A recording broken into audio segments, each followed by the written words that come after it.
ओम नमो भगवते वासुदेवाय। ओम अज्ञानतिमिरन्धस्य ज्ञानञ्जनशलाकया चक्षुरुन्मिलितं तस्मै श्री गुरुवे नमः।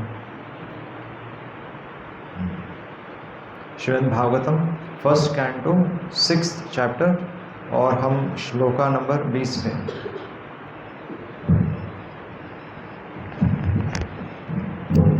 तो 19 श्लोक तक हमने देखा था कि नारद मुनि को भगवान के दर्शन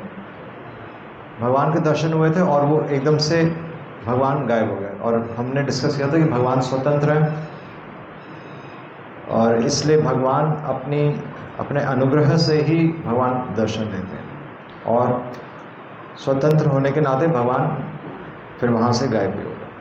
तो नारद मुनि अब 20वें श्लोक में कह रहे हैं, तो 20th श्लोक में कह रहे हैं एवं यतंतम विजने। तो इस प्रकार यतंत मतलब प्रयास, और किस प्रकार, जिस प्रकार नारद मुनि पूरा वनों से होते हुए गुजर गए, मतलब अपना घर, उनकी माता का देहांत हो गया और वो वनों से होकर गुजर रहे हैं। मार्ग में काफ़ी आकर्षक चीज़ें भी हैं, पर वो उन सब से होकर गुजरते हुए भगवान को ढूंढ रहे थे। एवं यतंतम विजने, और विजने श्रील प्रभुपाद लिख रहे हैं कि कहाँ पर, अब नारद मुनि वन में घूम रहे हैं, यानी कि एक एकांत स्थान में। ममा यानी कि भगवान कह रहे हैं कि मुझे नहीं, नारद मुनि कह रहे हैं ममा अगोचर गिराम। तो इस प्रकार नारद मुनि कह रहे हैं कि ममा कि भगवान ने, जो कि अगोचर है, तो गोचर मतलब गोचर, एक तो गाय चढ़ती है और दूसरा कौन चढ़ता है? हाँ, दूसरा इंसान भी चढ़ता है। गाय घास चढ़ती है, हम अपनी इंद्रियों से चढ़ते हैं, वो है ना। तो अगोचर कौन हुआ? जो हमारी इंद्रियों के परे, तो उसके बारे में कह रहे हैं। तो इस प्रकार जब यत्न करते हुए नारद मुनि एकांत स्थान में, वन में घूम रहे थे, तब भगवान ने, जब नारद मुनि विचलित हो गए कि एकदम से भगवान कहाँ चले गए, तब भगवान कह रहे हैं तब नारद मुनि कह रहे हैं कि तब ममा अगोचर गिराम, तब भगवान ने ये शब्द कहे, गंभीर स्वलक्षणया वाचा, और भगवान ने गंभीरता से स्वलक्षणया, जो कि कानों को मधुर लगने वाले ये शब्द कहे, शुचः प्रश्मयन इव, और क्यों कहे? कि मेरा दुख दूर करने के लिए। तो यहाँ पर सबसे पहली चीज़ है कि इस प्रकार जतन करते हुए,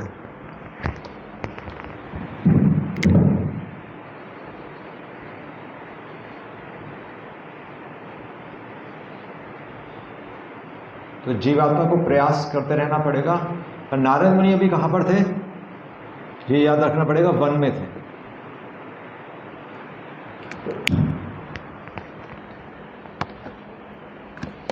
और स्वयं भगवान, अब भगवान तो अपने दर्शन देकर चले गए, पर भगवान फिर क्यों बोल रहे हैं? तो भगवान बोल रहे हैं अपने भक्त का दुख दूर करने के लिए।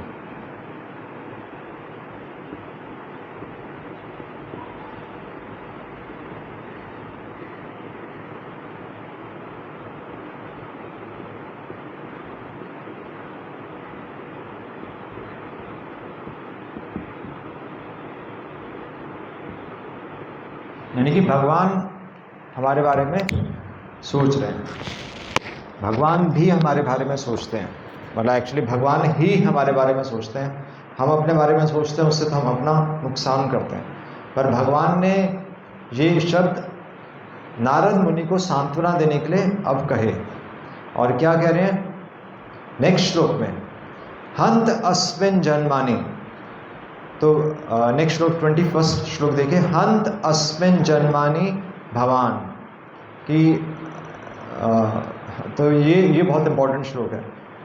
कि हंत मतलब नारद मुनि का दूसरा नाम है हंत अस्मे जन्मानि भवान, कि इस जन्म में, अस्मिन कि इस जन्म में, जन्मानि इस जन्म में, भवान तुम, माम द्रष्टुम इह अहर्ति, तुम मुझे, माम भवान, माम मतलब नहीं, माम मतलब मुझे, द्रष्टुम मतलब देख पाओगे तुम मुझे, ये तो और कह रहे हैं यह अहर्ति कह रहे हैं कि अभी इस जन्म में तुम मेरे और दर्शन करने के योग्य नहीं हो।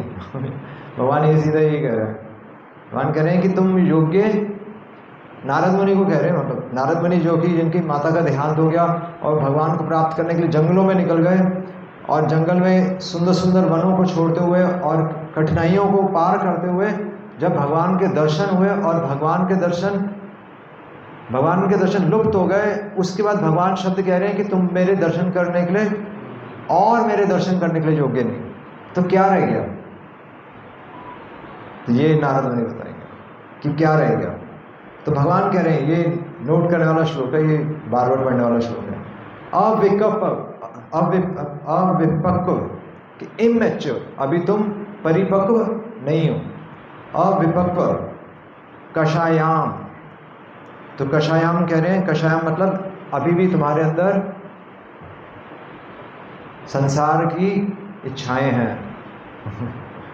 कह रहे हैं अविपक्व कषायाम, अविपक्व कषायाम, ये इसको मार्क कर लीजिए, अविपक्व कषायाम, अभी तुम इमैच्योर हो, अभी तो मैंने तुम्हें दर्शन दिए ताकि तुम्हें उत्साह आ जाए, पर अभी तुम पूरी तरह शुद्ध नहीं हो, दुर्दशो, और इसलिए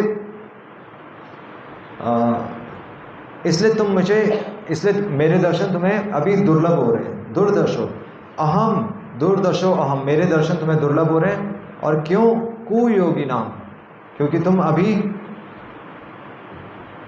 योगी मतलब भगवान से जुड़ा हुआ, कुयोगी मतलब कि अभी तुम पूर्ण रूप से मेरी सेवा में नहीं लगे हो, अभी कुछ कमी रह गई है। तो ये बहुत इंपॉर्टेंट है कि नारद मुनि को भगवान कह रहे हैं कि तुम्हारे सेवा में कमी है, अभी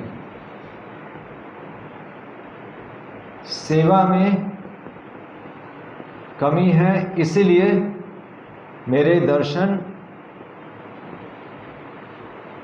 दुर्लभ है। बहुत इंपॉर्टेंट सिद्धांत है ये सब, एक एक जो ये नारद मुनि का, और इसलिए श्रील प्रभुपाद लिख रहे हैं, क्या कमी रह गई कोई बताएगा? भगवान कह रहे हैं कि मुझे खेद है कि तुम इस जन्म में मेरे दर्शन और अभी नहीं कर पाओगे, बल्कि करने योग्य ही नहीं हो, तुम अभी डिजर्व नहीं करते। क्यों दर्शन दुर्लभ है? क्योंकि हम योग्य नहीं है। और क्या योग्य नहीं है? तो यहां पर आएगा वन नहीं,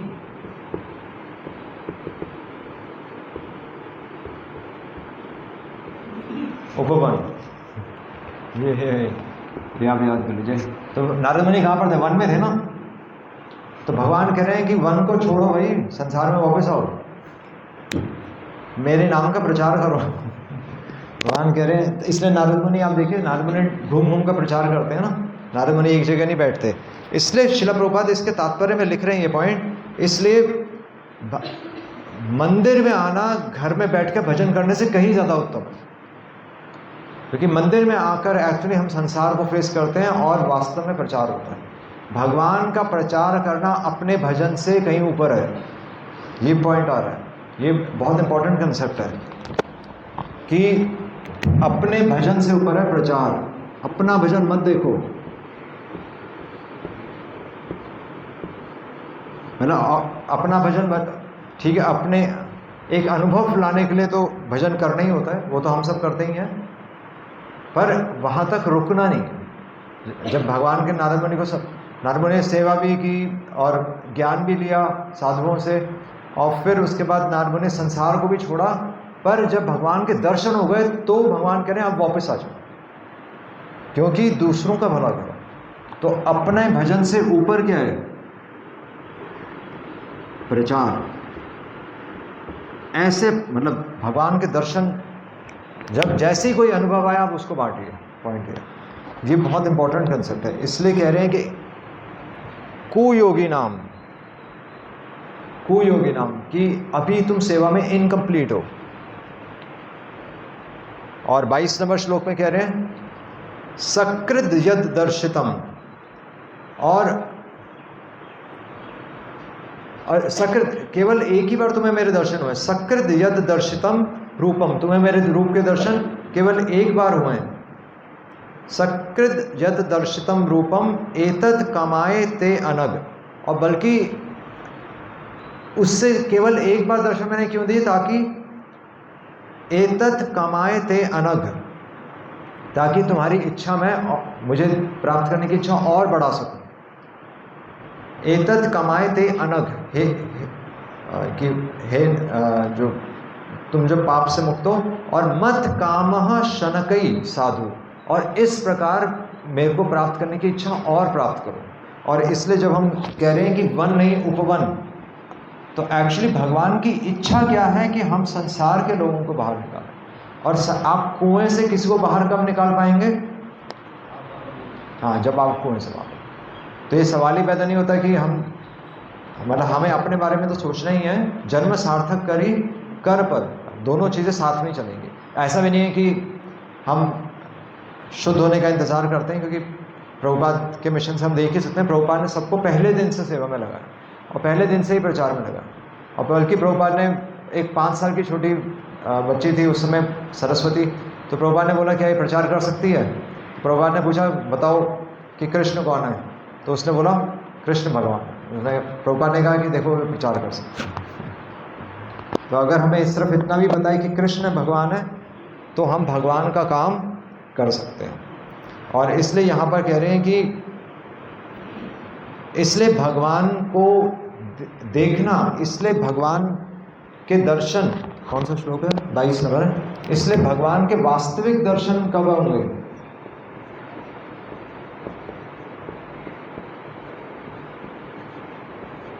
वास्तविक दर्शन है जब हम कृष्ण काम कर रहे होंगे, ये भगवान के दर्शन है।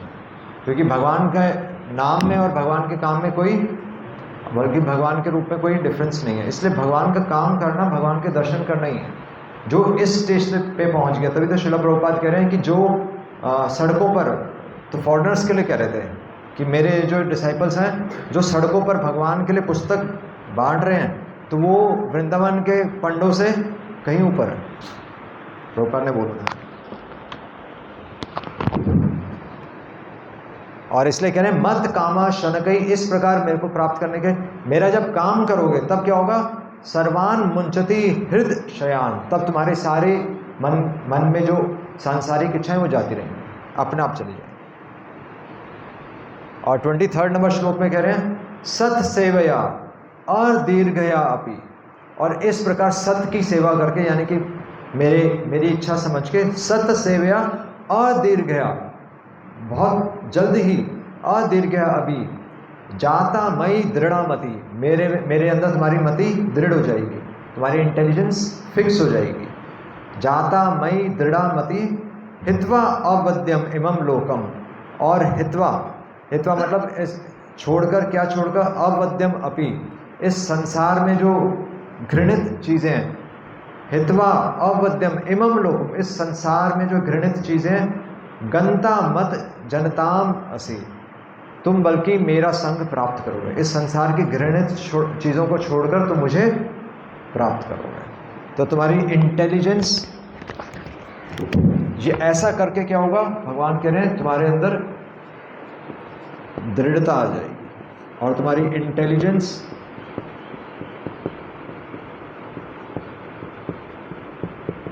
फिक्स हो जाएगी।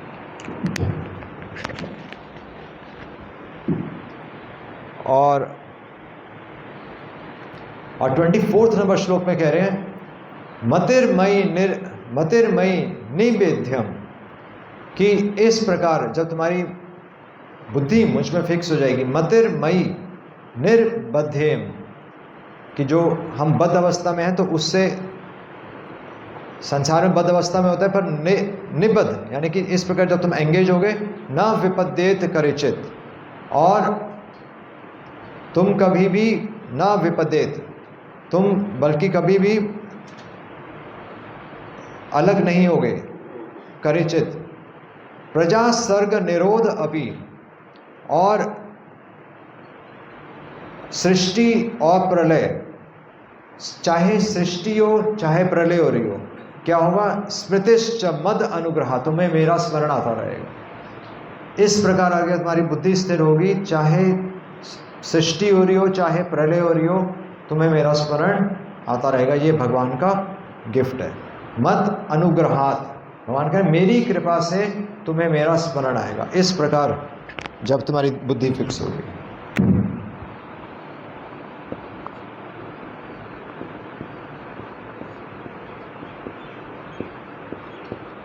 मेरा स्मरण आएगा किसके, मेरी कृपा से।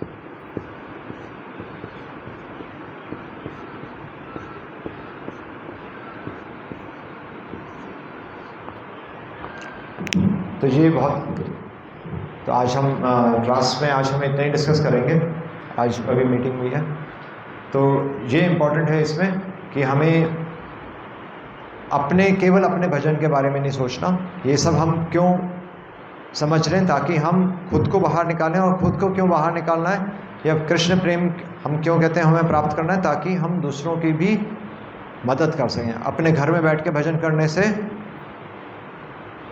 भगवान का बेनिफिट नहीं होगा, मतलब वो हम कर भी नहीं पाएंगे, क्योंकि अकेले अगर हम कर सकते होते तो हम सब अकेले घर में बैठ कर कर ही नहीं होते। यहाँ पर हम सब साथ में, तभी हम एक नाव में चल रहे हैं।